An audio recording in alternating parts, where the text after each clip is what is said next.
It's on video? Yeah. It's on video. Welcome to our blooper reel. Okay. Welcome to the Good CC morning. and JT Amateur Hour production values go to. We should do a blooper reel sometimes. Yeah. Let's start over. Start over. Okay. Anyway, over there is CC. Over there's JT. And we're kind of we're kind of dressed a little weird. We're gonna suss that all out. We're gonna talk about that. So this is episode 218 of the Writers Podcast that we love to call the Amateur Hour, where production values go to die. CC and I have been doing this for many, it seems like many years now. For years now. It's been about 4 years, I think. Yeah, 218 episodes. And it's like, if you divide that by 52, it does come out like that, doesn't it? It's a weekly podcast where we talk about writing, but we also talk about fun things. And I think it's going to be less about writing and talk about more like one of the fun things. Well, I'm sure we can bring writing into it because we always do. Yeah, we always do. One of my favorite book, Field of Dreams, and things like that, movies. Today's going to be a fun podcast, baby. And it's going to be we're going to be doing a little homage too. But when we do this writers thing, what we're doing is we're talking about what we've done as writers, what we have learned as writers, and what we want to share as writers. So if you're looking for a pure baseball podcast, this may not be the place it is, but we do want to talk about how much we do love baseball. Mm-hmm. Oh my gosh. In case you couldn't tell. Yeah, Harry, say hello to Harry here. It's like, okay, anyway. We're going to talk a little bit about our writing journey, and then we'll get to the important stuff. Okay, no, wait a minute, we're talking. We're going to be talking a little bit about both. Okay. First of all, we do want to mention that starting in May, we are going to be, recording. We're going to be recording in a couple of weeks, but we're going to be releasing. We're going to be releasing the Nevada Author Network. Yep. And what that is we're going to start helping local independent writers that are members of the Sierra Arts Foundation. We're going to help them do their books. We're going to help talk about their books in a podcast setting, in a video setting, and then we're going to put it out there to the world and hopefully widen the exposure of independent writers here in northern Nevada. So we're looking forward to that. That's going to be fun. So it will be a weekly discussion with a different writer each week. Mm-hmm. We have 5 people, I guess, coming to our initial recording session. We'll see how it goes from there. It will be posted on a weekly basis to the Two More Books site. Mm-hmm. And then it will be, as JT said, it will be discussing local Nevada authors, their books, their experiences, and we are hoping we're going to be releasing it through our website. Sierra Arts Foundation will help us promote it, and the author will be promoting it as well.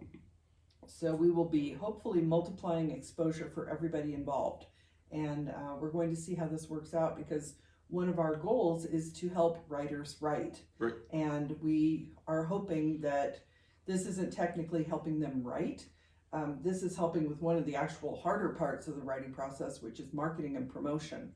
So we're hoping by collaborating on this that it will be a benefit to all of us. Writing is very, very hard, but marketing is harder. It's really hard. And it is often the barrier that you have to get over that writing barrier. You have to get over that putting your words in public barrier. There are just so many things that you have to get around and work through, which many independent writers manage.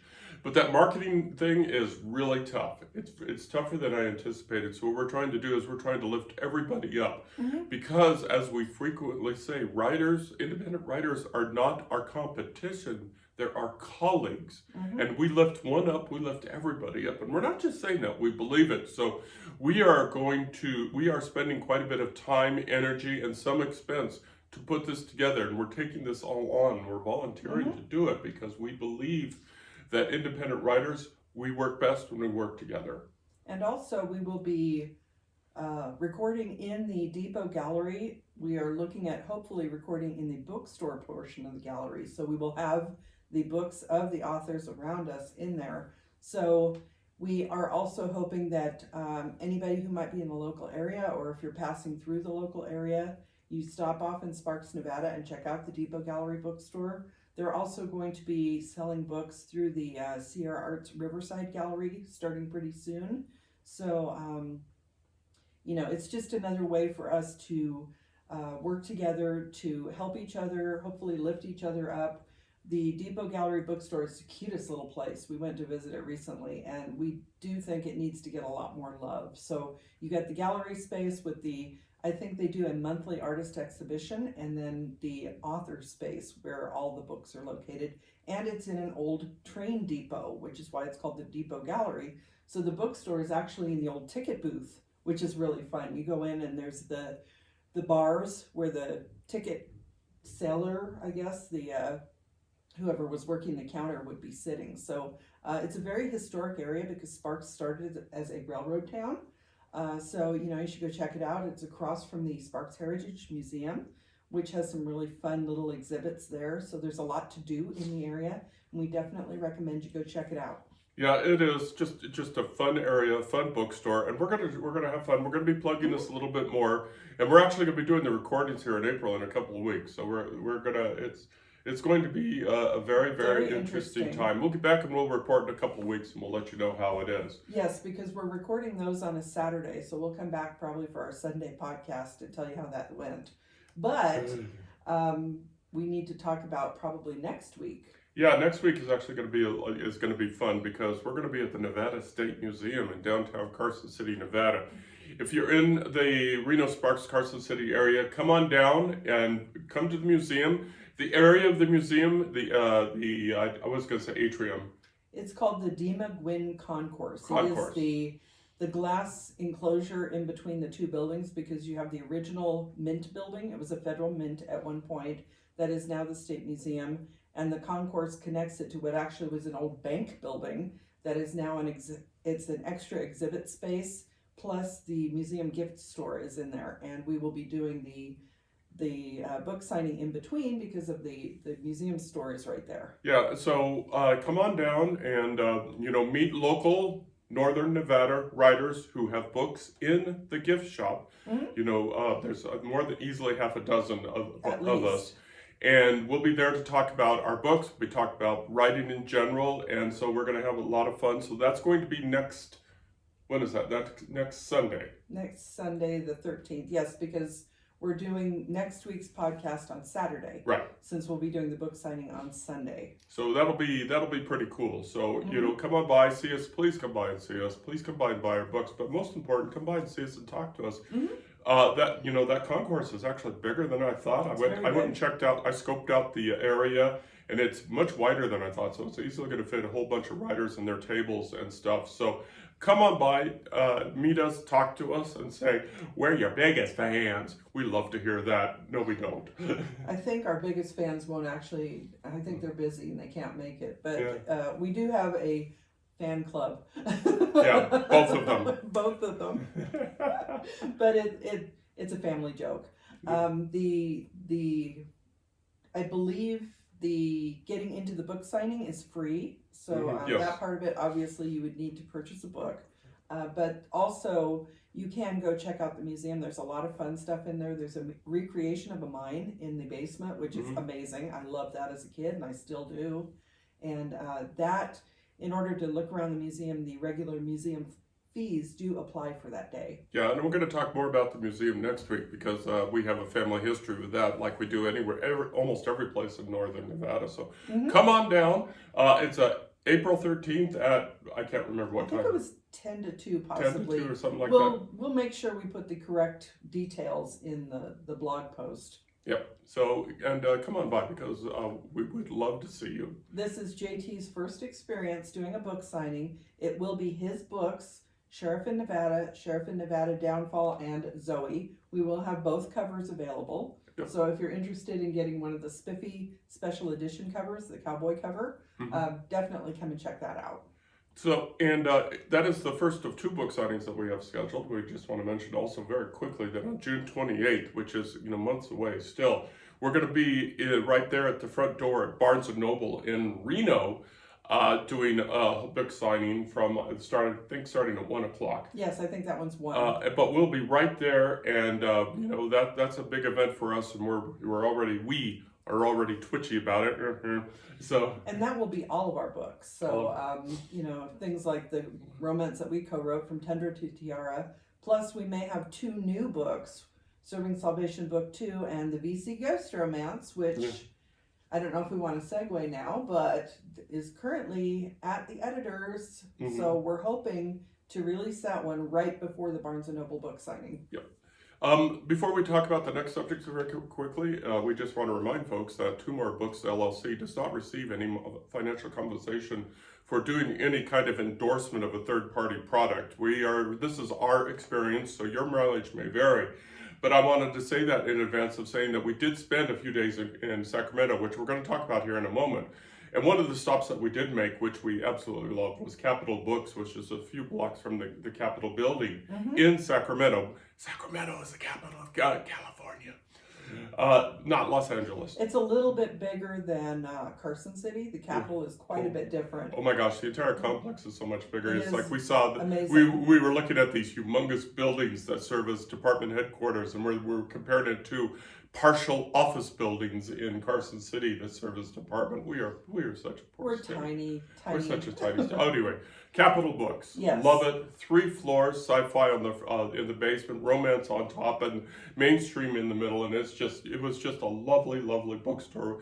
Whenever we grow up, when we grow up, we want to have a bookstore kind of like that, because that would be fun. It was just really neat, and it was themed. They had themed areas, so they did a hallway in Harry Potter theming. The basement had it kind of made me think of Stranger Things. I'm not sure if they were going for something else. No, that's true. It looked like the Demogorgon was there, and I took a picture of it if you want to post it with the blog. Yeah. But it was very cool theming, and it's right next to a vintage movie theater, which was amazing. It's still got the ticket booth outside, and they were showing vintage movies in there. Oh my gosh, that was so much fun. But nice the Capitol Bookstore is pretty much, if we were to do something like, I don't know, we could manage 3 floors, but it would be something like we envision. I mean, it even had a writer's space up top where people could, where they have little writers' meetings, and right by the window.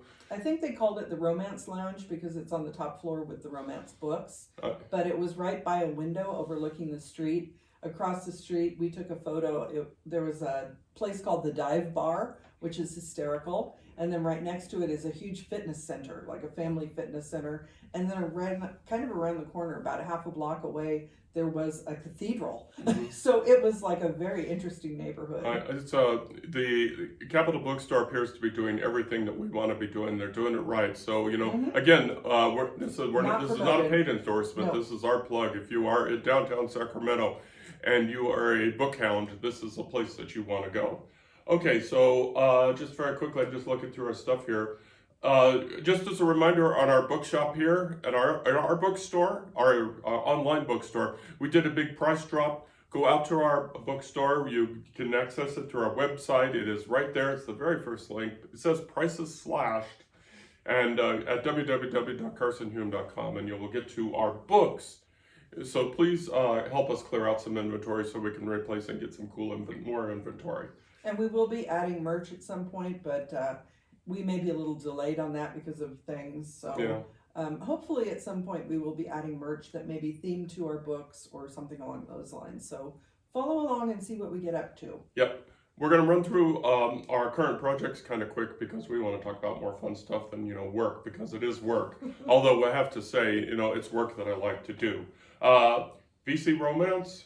It is at the editors. It's off at Red Adept. It is scheduled to go into, the beta read portion of it on Friday, April 11th. So looking at, like I said, releasing it in late June around the time of our Barnes & Noble book signing. So if you're in the local area, that will be the first place it will probably be available.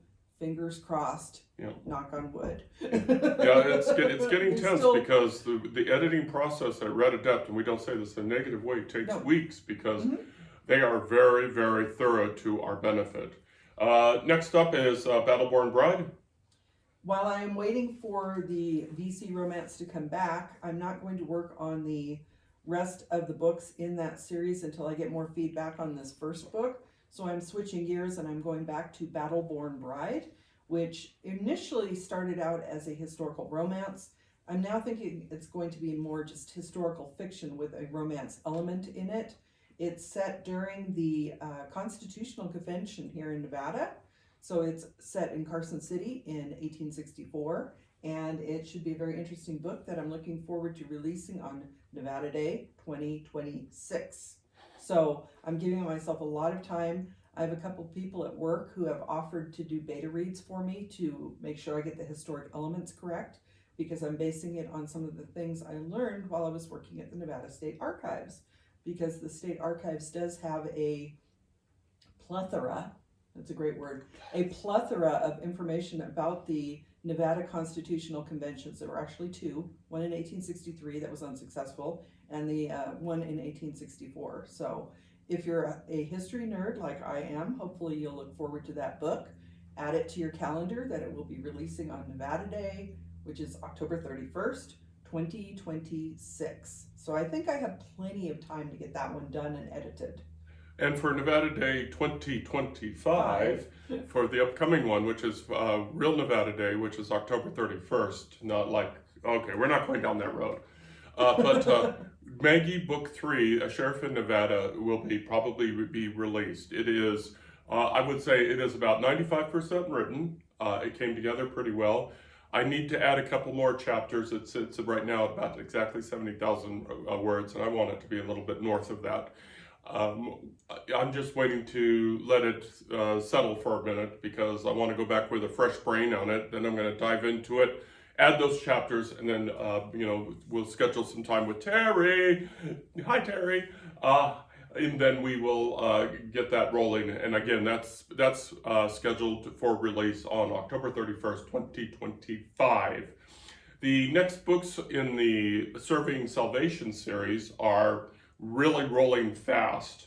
Yeah. The book 2 is at Red Adept for its final phase of editing, and that is the proofing. So to make sure that the commas, oh my God, commas and punctuation and things like that are in proper order. I could tell you, man, I've evolved on commas, which is the bane of writing. And Cece is about to find out about commas herself when she gets back this stuff. But comma. It's the Chicago manual style. So that's going to be coming back, and that right now is scheduled for a release in mid-May. Next month. Oh my God. Next month. I need to. It's April. It's April. So the cover for that book is already done. Yes. The only thing we're waiting for is the page count so that we can get the wrap done. Right. But once we get past this point of the editing process, the rest of the process should go fairly quickly, and we're looking at a mid-May release on that one. That's pretty awesome. And then book 3 is just waiting on me. Terry did a fine job as usual with her creative editing. I need to incorporate that, and I've lost track on when that release date is. That one. Do you remember that one? Well, mine is looking at late June. I think yours was, yours is your birthday. Yeah, so mine is so going to be the last week in July. Right. So, I just told you my birthday. Okay, so that's book 3. So well, I think we'll be promoting those anyway since we're doing the book releases. Okay, so we're going to talk about the fun part of it, because we talked about books and everything about that. And what happened during this week is we traveled to Sacramento, though not on the time that we wanted to. Thank you, Donner Pass. Oh man, we got a big old snowstorm that added feet to the ski resorts, and they are feet of snow, and they are so happy about that. But we were scheduled to leave on Tuesday to catch a Wednesday game, and there was no way of getting over the pass on Tuesday. The road was closed. So we went on Wednesday, and we got there at the ballpark at 12:45 first pitch, and we got there just as they were singing the national anthem. It was funny. And we're going to be talking about these T-shirts, which we got there. We got the national anthem, and then we got these T-shirts. Yep. Or no, actually, I think we got it the other way around. We got the We were going in the gate as Right. the national anthem started. They would not scan our tickets, which rightfully so, because we were paying attention and, being respectful of the anthem. And once the anthem was done, they did fireworks and everything, rockets, red glare. It was kind of cool. Then we stepped forward after we got our tickets scanned and we got our shirts. Yep. And we're going to talk a little bit about the baseball component, but the thing that tickled us mostly about this trip, one of the things that tickled us about this trip was talking about writing to people who don't write, because we were with relatives, of course, and so we were getting the usual questions: what's your inspiration? How do you? What's your and what? When do you write? Things like that. And it's. We spend so much time with writers that and we talk about stuff on this podcast, but to actually talk face to face to somebody was different. But doing this podcast and doing working with other writers, the answers came kind of easy. They did. It was fun because we do, obviously, our JT, I should say, his awesome aunt was there, who was a professional editor with a big publisher. So she is very aware of the process. But her kids, JT's cousins, are not in that business. And one of them is a doctor and the other one is in film editing. So they are totally outside of the scope of writing, and having a discussion about,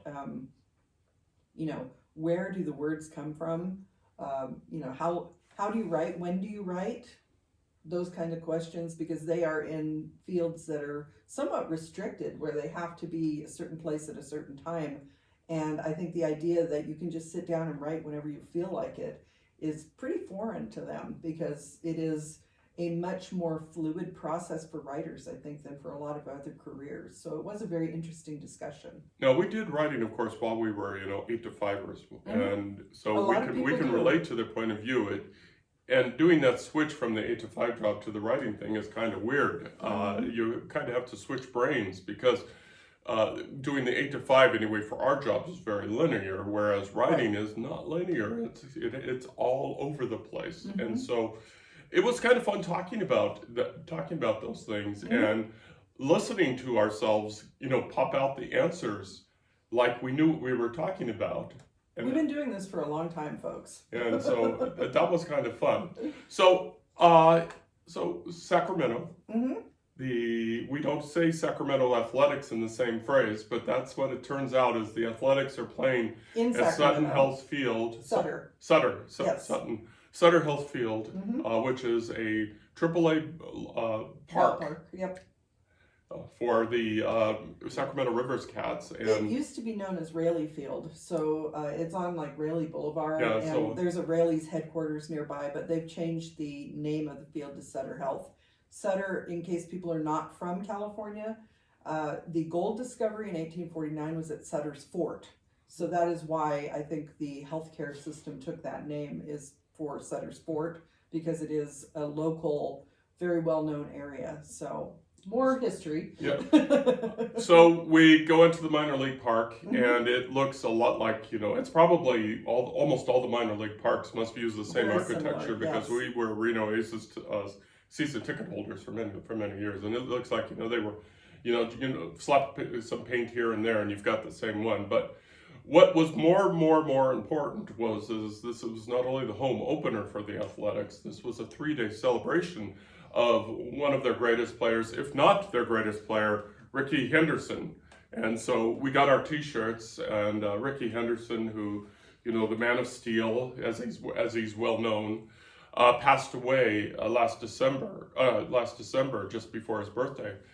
And there are sports figures that transcend their sports. You think Tom Brady for football, easily transcends his sport. What other sport? Bo Jackson. He actually was a dual sport player, but he transcended both of them. Yeah, and or Michael Jordan. Michael Jordan easily is an example for basketball, and then we may be showing our age, but there are figures that transcend their sport. And Rickey Henderson easily, in my opinion at least, transcended his sport, because the man played for 25 years. That doesn't matter. The man could lead off like there was no tomorrow. That doesn't matter. The man could steal bases. That kind of matters. But what matters is his personality. Rickey was Rickey. Rickey always spoke for himself in the third person. In the third person. And he was just, everybody that he worked with, everybody who knew him, accepted him for who he was, and he was a delight. And it was just, Rickey Henderson. I mean, just number 24, Man of Steel. Well, you should tell your story that you told me while we were having dinner the other night. Oh, I have a Rickey Henderson story, and it's not a magnificent one. I mean, it took maybe 1 or 2 seconds. But one of the first times we went to spring training, may have actually been the first time I went to spring training, we're doing the log walk from our hotel to where the A's were playing at the time, which I believe was Hohokam in Mesa. Is it in Mesa? Well, for the purposes of discussion. It's in the Phoenix area. Yeah, in the Phoenix area. And we're doing this long walk. And this parade of fans, are on the way to the park. And then somebody said, look, it's Rickey. And Rickey is flying by in his Porsche in the driver's seat, just flying by in his convertible Porsche. And he flies by us and he turns into the road that takes him to the park.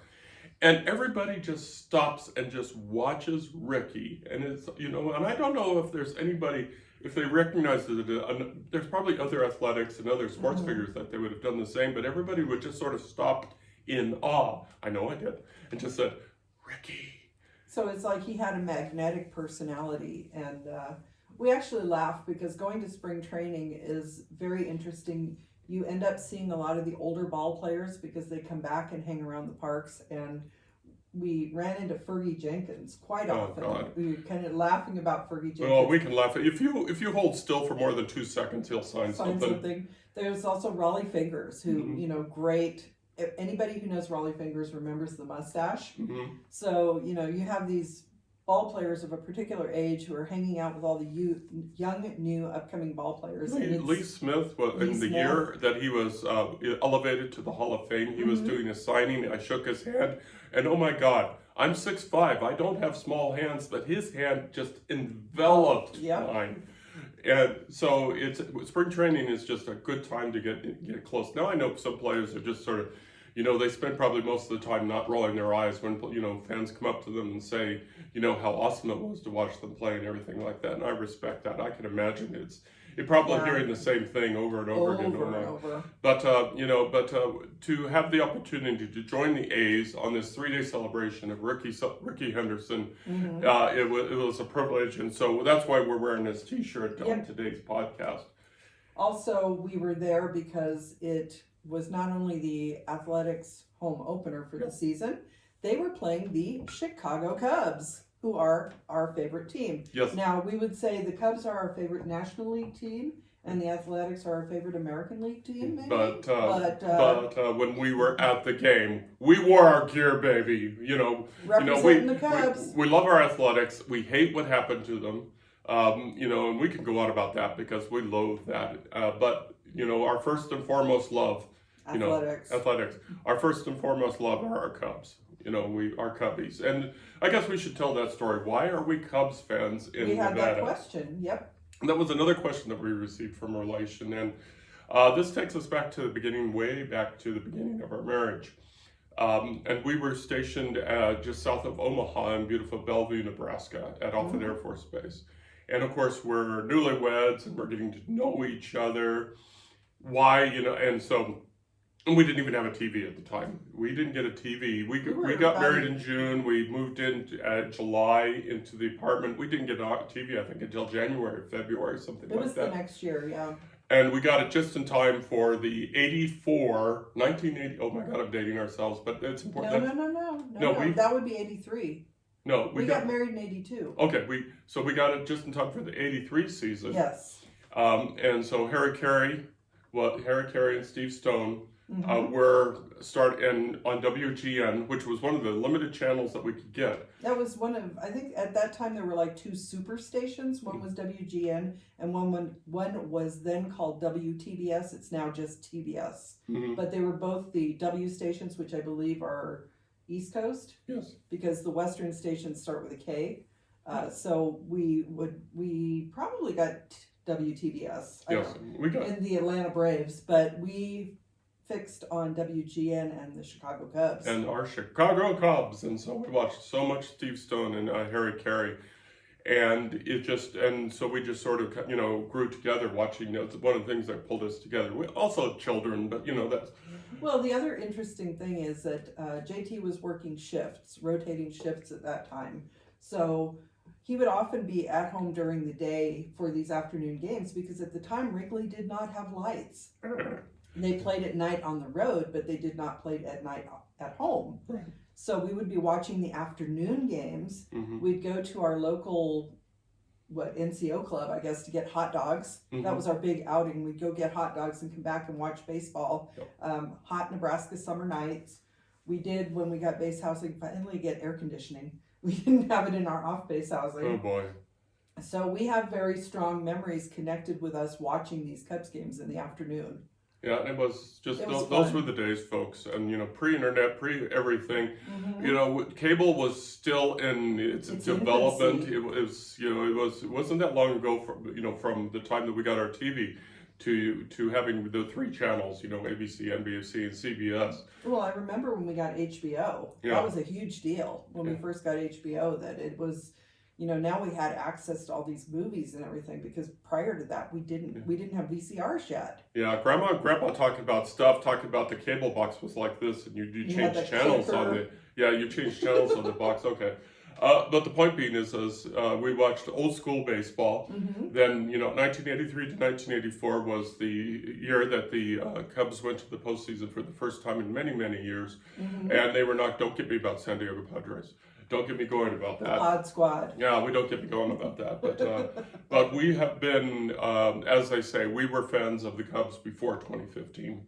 Long before 2015. You mean 2016, right? Yeah, so pardon? 2016? Yeah. Are we talking the World Series? Yeah, we were talking That was about, 16. and then 2016, oh my God. Yes. Which we've talked about. But the thing is baseball, there's always the play on the field, but going to the game, It is an experience. Of Yes. itself, worthy of writing a book. And sometimes I think that we should do that because of all the activities going on. You really, the TV is often, the cameras are often focused on action in the field, because that's why you watch baseball on TV, is for the action on the field. But folks, if you see some stuff that goes on in the stands and goes on, in the concourses, it's kind of fun. And then there's of course the mechanics of the game. Watching, the ball boys, the managers making their Retrieve decisions. the broken bats. Broken bats. Watching out for foul balls. Yeah, because foul they balls. do have netting, but sometimes if they do a pop foul, you have to be careful where it lands, or if it goes back and bounces off the upper deck, Yeah. where usually there's a press box up there, but there are also like skybox type of things. You can hear it ding off of the upper deck and come back down, and everybody's looking. Yeah, And you know what the player feels like looking into the sun. Yeah, you're protecting your head against, doing that kind of thing. I remember that we were watching the A's game at their new park, and we were, up against right underneath the press box, where we saw, notable writers like Susan Slusser and things like that doing their job. So you let them do their job. But there was a foul back that came back so fast, it dented, I want to say, it wasn't tin, but it was some sort of metal. Yeah. It was some sort of metal, and it just wham, and it made a noise. Well, they hit the bat at usually 90 plus miles an hour. So then you get the momentum of hitting the ball, and it adds to it. And, the physics of baseball is amazing, because thinking about this small ball is usually about this size, hitting this little piece of wood in just the right spot. Mm-hmm. And then it just goes flying out there, and the least little movement, depending on where it hits the bat, obviously that's the direction it's going to go. How the swing comes through, if they do a complete swing or if they bunt, or there's a lot involved in baseball that you don't really think about for the most part, and it's fascinating to be there watching it in real time. And it's just that ball moves so fast. And when you see these grown professional men who have caught thousands and thousands of balls cowering when a ball's coming, that gives you an idea. Those things hurt when they hit you, man. They're hard. And so when you see the guys in the dugouts or in the outfield doing this kind of thing, please don't land on me. That's a kind of a clue that this is not a sport for wimps. no matter what it appears. It's supposed to be a non-contact sport, but if you have contact, it's painful. Yeah. And we've seen people in the stands get hit with a foul ball. Oh yeah. See, I can't remember where it was. We saw that one kid. Yeah. I think he had glasses, and like the ball hit the glasses or something, and the poor kid was like bleeding. And it's dangerous, folks. You gotta be careful out there. And so it's like you see parents with kids in their arms and things like that going for the ball, and it's like, are you flinching idiots? You know, the ball. You know, I think there was a guy holding his kid and a beer, and then the ball like ended up in the beer or something. Yeah. It's weird, random stuff happens when you're at the ballpark. You go to the ballparks and you watch baseball because you always want to see something new, and you always do see something new. Yes. You know, it's like we saw the torpedo bats in action, and you know, and we have to say those 3-game opener for the Athletics did not go well for the Athletics at all. The Cubs absolutely slaughtered them in each of their games. I mean, we saw the Wednesday day game, which is the third game of the 3 games. The opening day was like 18-3. 18-3. And one of our cousins, or 2 of our cousins were there, and they were right behind the visitors' dugout, and they saw an 18-3. Oh my God! And things did not improve. No, the game we saw ended up 10-2 in favor of the Cubs, and it was interesting to. I don't know if it is the fact that they are playing in a minor league park. There are differences in the amount of space basically on the field, because minor league park is smaller than major league. They made some tweaks to the park to make it more major league friendly, but they can't change the layout of the park itself. So they're used to going out for these long fly balls. In the meantime, the ball is way past the building. Well, the distance to the foul poles at center field are pretty close to it. But I mean, like going out. Yeah, but one thing that I found is because the clubhouses are minor league clubhouses, and they're not connected to the dressing rooms, right? Below the dugouts.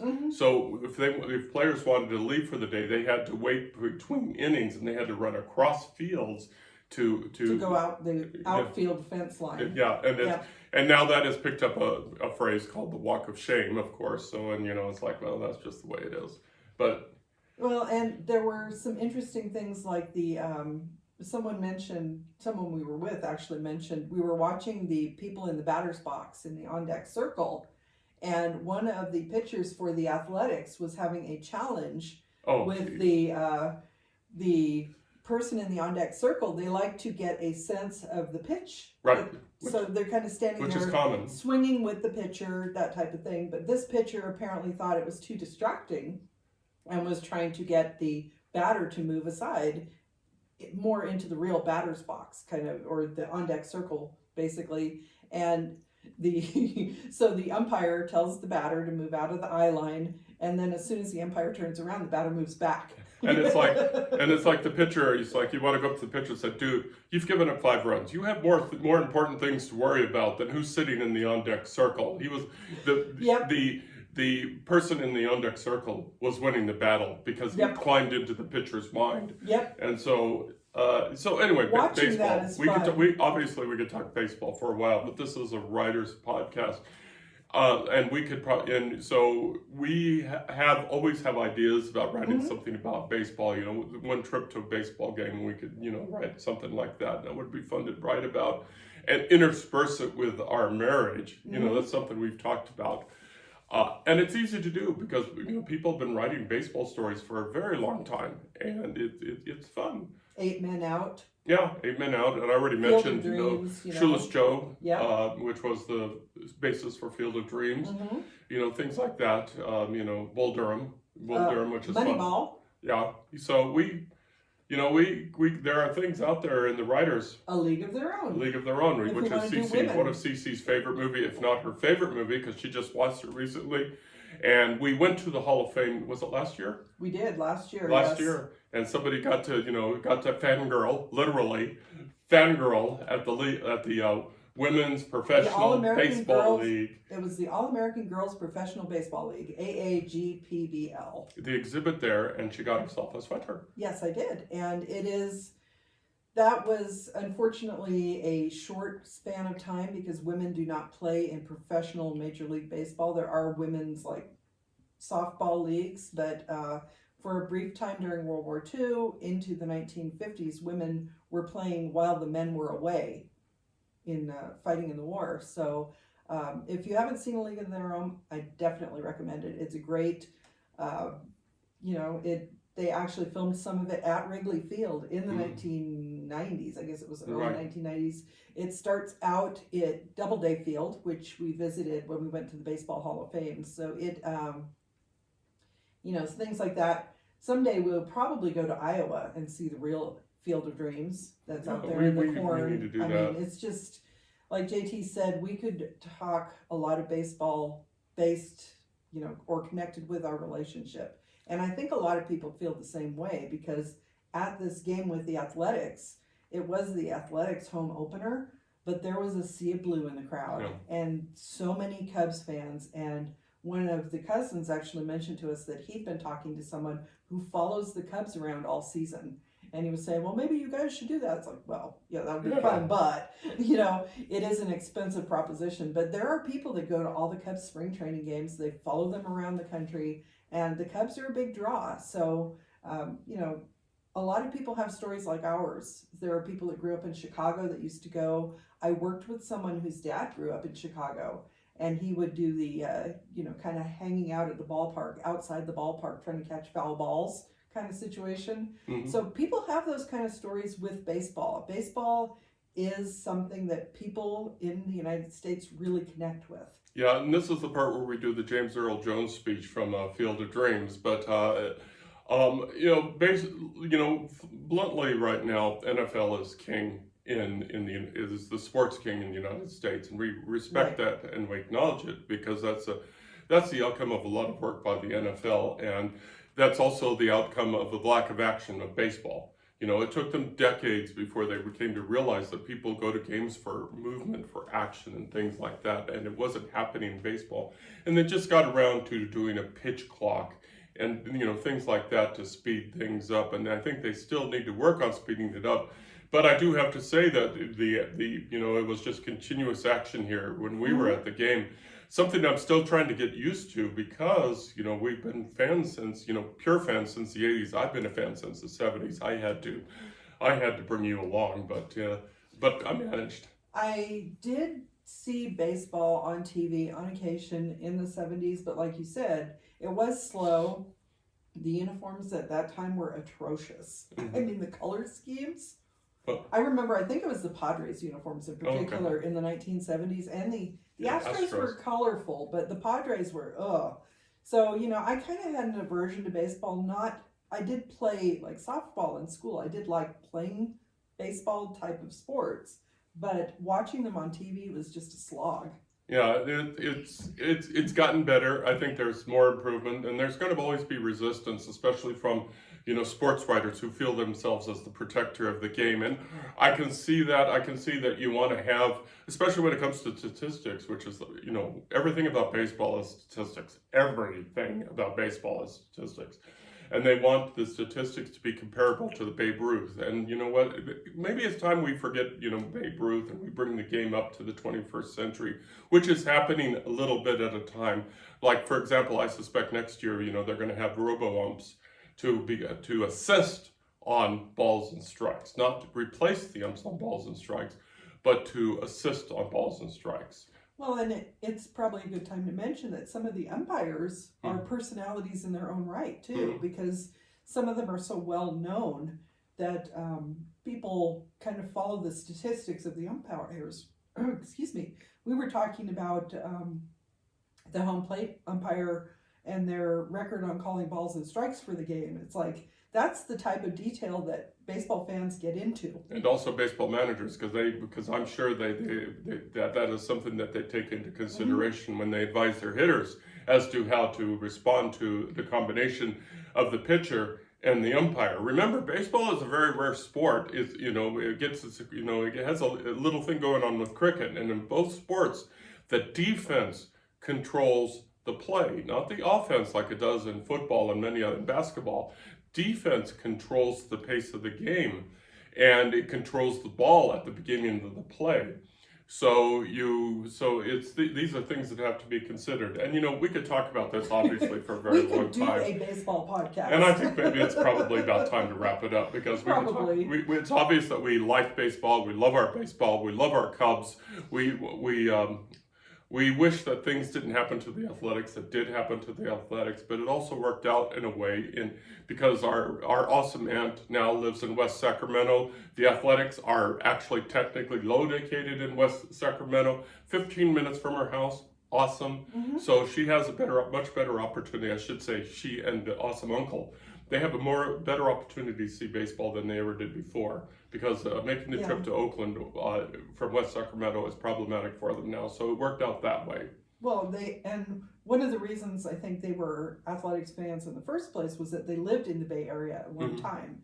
So it's almost like, the team followed them, but it really, if you follow the Athletics, you know everything about what's going on. We've mentioned it briefly before. It is a tragic situation. It looks like the Tampa Bay Rays may be going through the same thing. They're playing in a spring training park, a Grapefruit League spring training park called Steinberger Field, which is Yankees Park. Yeah, So those two teams this year are going to have a very interesting season. Yeah, we're not going to get into billionaire owner debris, although we really want to. Okay. It makes it for a very interesting kind of side note into the baseball season. Yeah, one thing for sure, baseball writers have a lot of job security. I mean, sports writers. Okay.